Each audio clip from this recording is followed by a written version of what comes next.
The New York Jets are now on the board. Okay, Jet fans, Darrell Revis. Being in New York has been one of the greatest blessings. Zach's Fifth Avenue ran that one right now. The New York Jets select.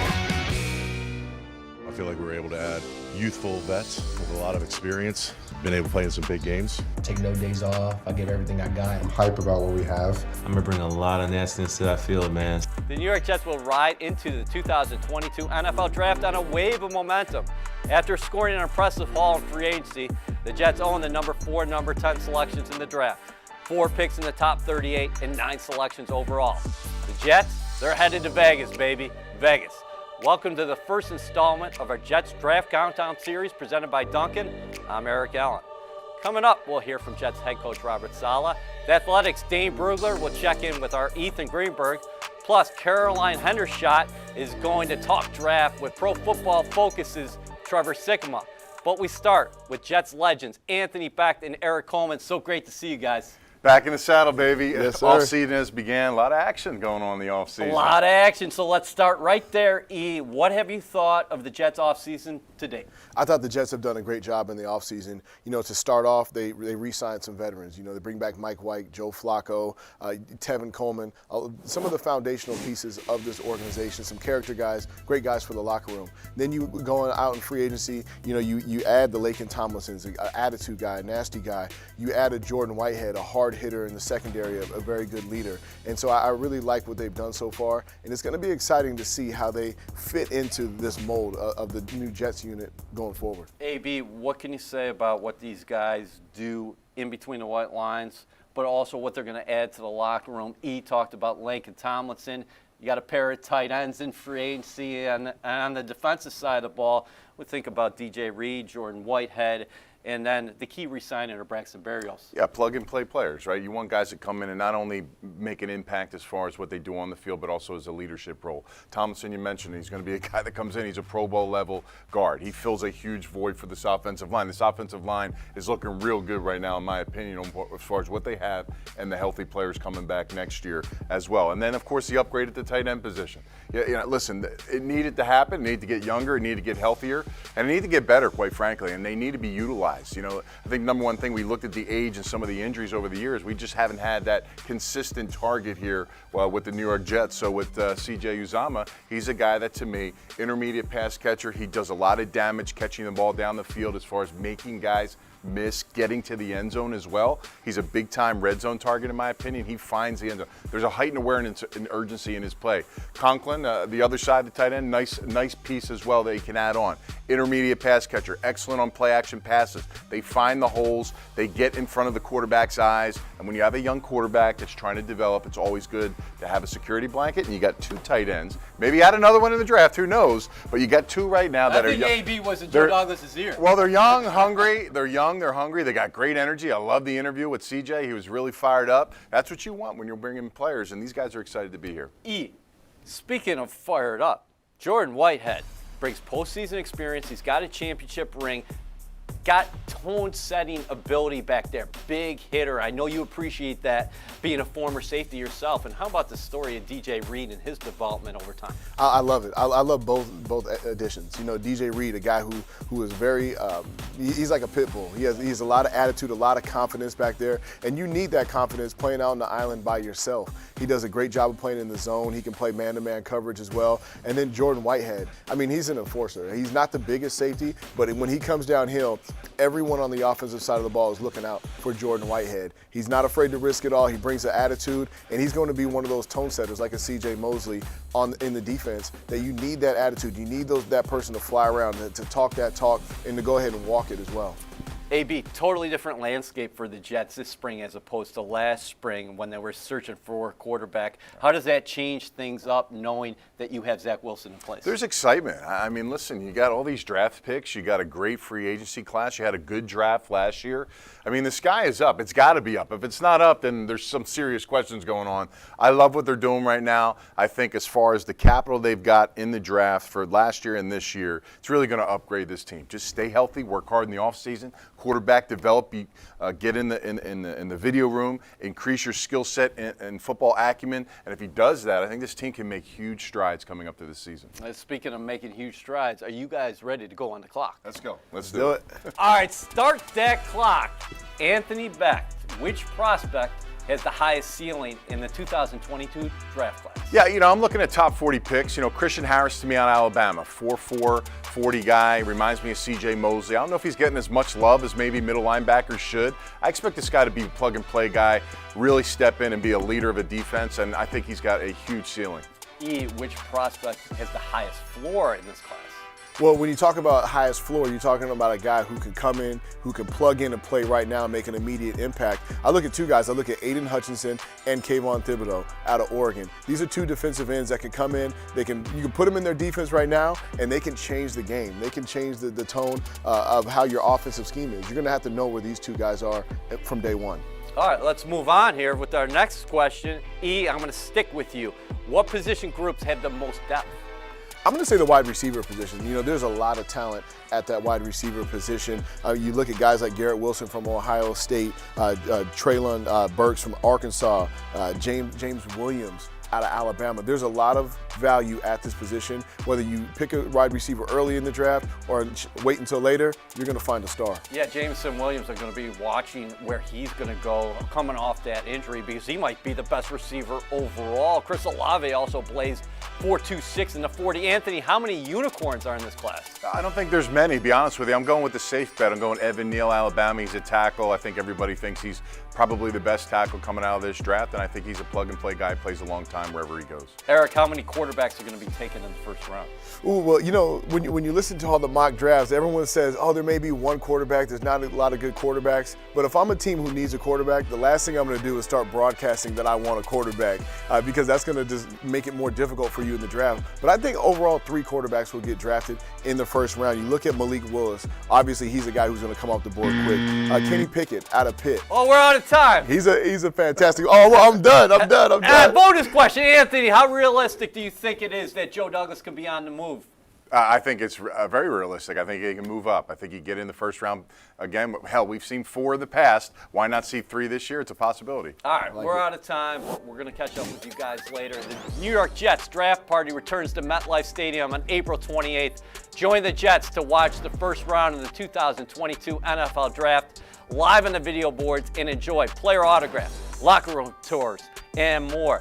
Tickets are free and available to download beginning Thursday, April 7th at noon at NewYorkJets.com/draft party. For more on the top of this draft, let's get to Ethan Greenberg and the Athletics' Dane Brugler. Thanks, EA. Let's bring in Dane. Dane, I'm putting you right on the hot seat from the jump. Your ideal scenario for the Jets at pick number 4 is what? Yeah, and I think that there's no, obvious answer here, in my opinion, where, it's clearly this and this. I think that you could make a case for several of these different directions, especially at number 4. They could go defensive line with Travon Walker. I think, out of Georgia, toolsy player who has high upside. We mentioned Sauce Gardner. The corner position is in much better shape now than it was a couple years ago. But still, if you have a chance to add a guy like Sauce Gardner who you feel could be a future Pro Bowler, you absolutely do it. So I think that that's certainly a case for that. So if Sauce Gardner is in fact picked at number 4 for you, take us through who you're thinking about at number 10 and who you'd hope is available if you were making the picks. This is where, do one of those pass rushers fall to you? Does Jermaine Johnson there? If Jermaine Johnson's there, I think that's too good to pass up. And I think I'm going Sauce Gardner, Jermaine Johnson, getting a guy that's going to help you get after the quarterback, then a guy that's going to pick off the quarterback. But I think the one scenario that kind of disrupts that is getting a wide receiver, a key guy that's going to help your sophomore quarterback. It's going to help your offense go. And whether that's Garrett Wilson, who I believe is the top receiver in this draft, or say that's Drake London, who brings size, who brings fits your identity a little bit more. I can understand that as well. So this is my way of saying there's so many different directions they could go. I'm not sure there is a one exact way they should be going. I think there's several. When you talk about ideal scenarios, I think there are several different options you could look at. Thanks a lot, Dane. We'll talk to you next week. All right, thanks, Ethan. You're watching the Jets Draft Countdown Series presented by Dunkin'. The New York Jets, we always run on Dunkin'. Recently at the NFL League meetings in Palm Beach, Florida, we had the opportunity to catch up with Jets head coach Robert Saleh and get his thoughts on the Jets offseason to date. I mean, all last year we spent a lot of time together, and this year too. That doesn't change, but I think a greater understanding of who our players are, laying the foundation of our schemes and what we're trying to establish. I think what's great about Joe is that I think we see things exactly the same.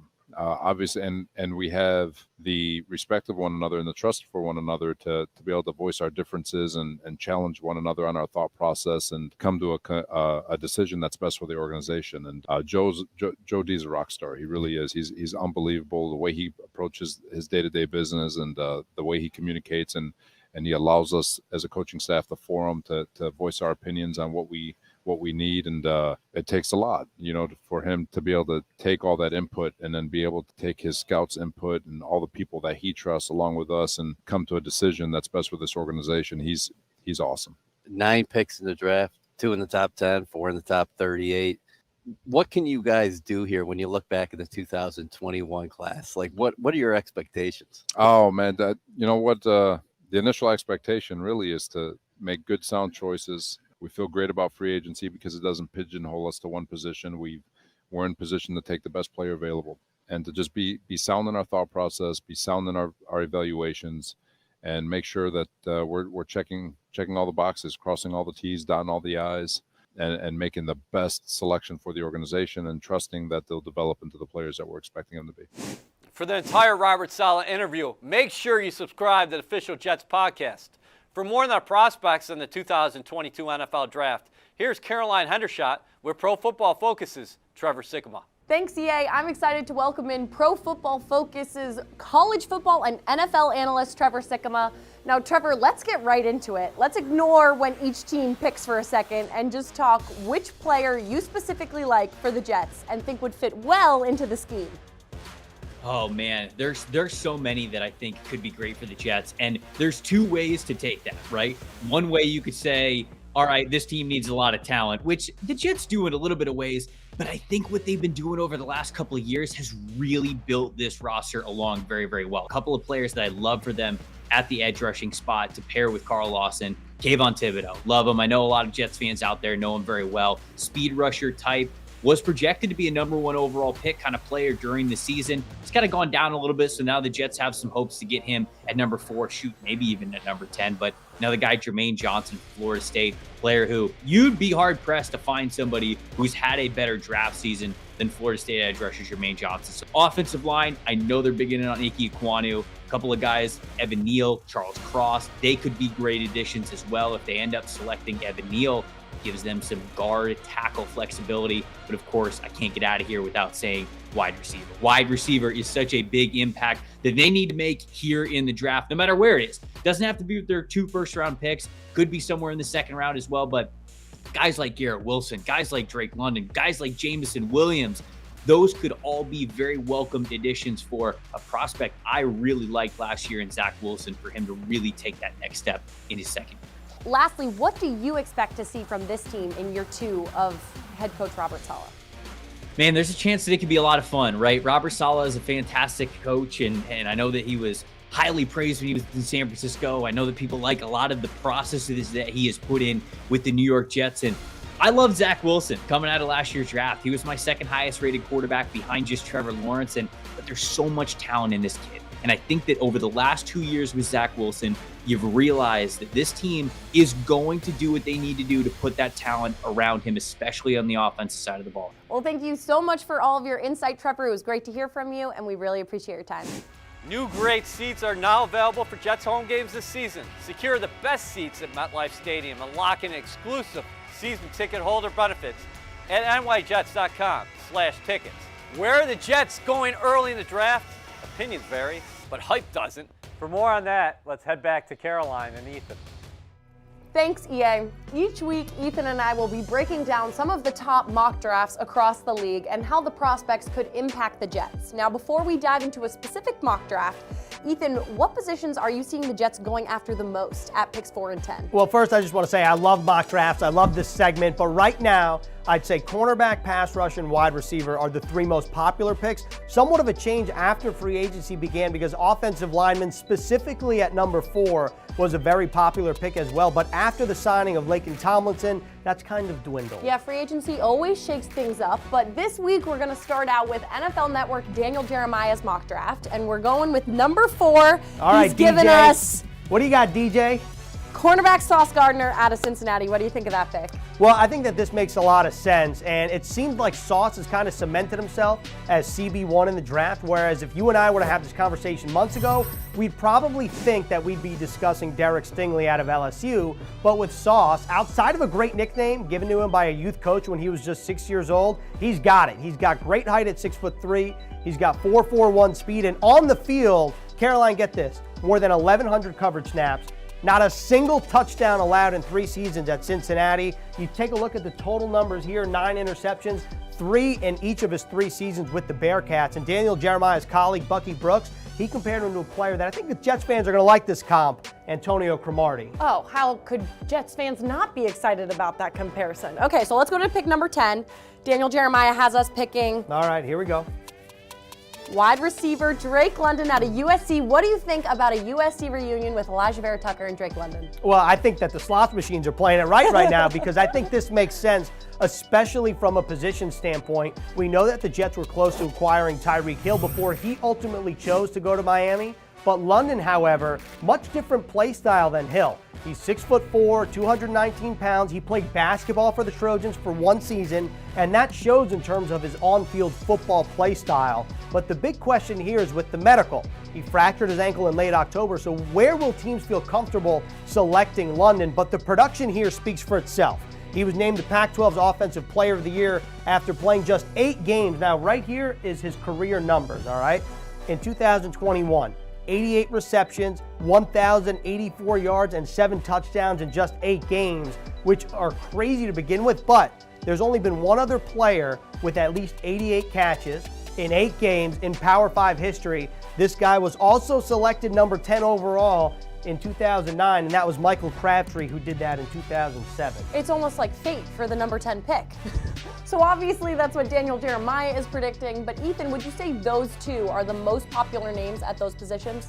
Let's start with Sauce. I'd say so. Like I said earlier, if we were to have this conversation months ago, you'd probably see more of Derek Stingley with some Sauce sprinkled in, but right now, just across all mock drafts in general, not just for the Jets, it sure seems like Sauce is projected to be the first cornerback off the board. For wide receiver, specifically using the Jets at 10 as the example, I think Drake London's the most popular pick, but there are other mock drafts that have, let's say, someone like Garrett Wilson in that spot as well. Well, we'll get into some of those other mock drafts as we progress in each week, because each week we're breaking down a different mock draft across the league and how those picks could impact the Jets. So that's all we have for this week's deep dive on the draft prospects.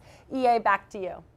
Thanks, Caroline and Ethan. AB, what do you think about the prospects of the Jets taking a cornerback at number 4 that early? Yeah, I don't have a problem with that. I think Sauce Gardner is the best corner in the draft. He's long, he's productive too. I think sometimes we see some of these top draft picks, they don't have a lot of stats and numbers behind them. That isn't important, but I want a guy that's picking the ball off, right? So he doesn't get thrown out a lot. He picks the ball off. I mean, he's knocking balls down. He's got length. He can match up with some of these really big receivers, and he's got a lot of speed. I think it's a perfect combination. He's never given up a touchdown at Cincinnati.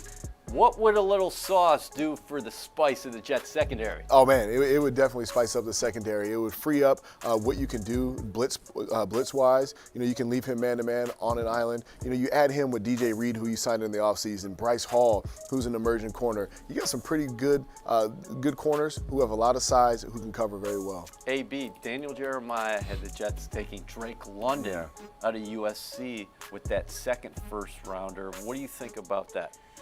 So I'm not against a receiver, you know, and this is a tough, there's top tier guys. You mentioned some of these guys earlier in the show. You know, the one thing I worry about, and we see this with the Jets the last couple of years, is guys that are nicked up, that continue to be nicked up. You know, Drake London had a ton of production at USC in a short amount of time. He did mess with his ankle a little bit. He's coming off an ankle injury. It may not be anything long term, but when I watch him, he's an inside threat. He's a guy that catches the ball inside a lot. He reminds me a little bit of Mike Evans, but not quite the outside guy as Mike Evans is. He catches contested balls. You know, I don't see the breakaway speed, so I think it's a little bit of a stretch. He's a really good player, and it's hard to really kind of separate on what you want. If that's the kind of guy you're looking for, it makes sense. To me, I think there may be better options where guys can actually do a lot more in the outside more consistently. E, how about London? You played in the defensive backfield. He's a guy that people say when he's covered, he's still open because he's so big. He's got that basketball background. Right. I mean, in that size, you can't coach. You know, he is a good route runner. Now, you mentioned Mike Evans, you know, Keenan Allen. People have compared him to Plaxico Burress. He's a guy who can create mismatches because of his size. He's a good intermediate route runner. He can move the chains for you. I think it would be a nice addition with Corey Davis, with Braxton Berrios, as well as Elijah Moore. Great points there. Remember, the Jets got Elijah Moore at the top of the second round last year. That's all the time we have for today. Thanks for watching our first installment of the Jets Draft Countdown series presented by Duncan. We'll see you next week when we shift our focus to the offensive side of the ball.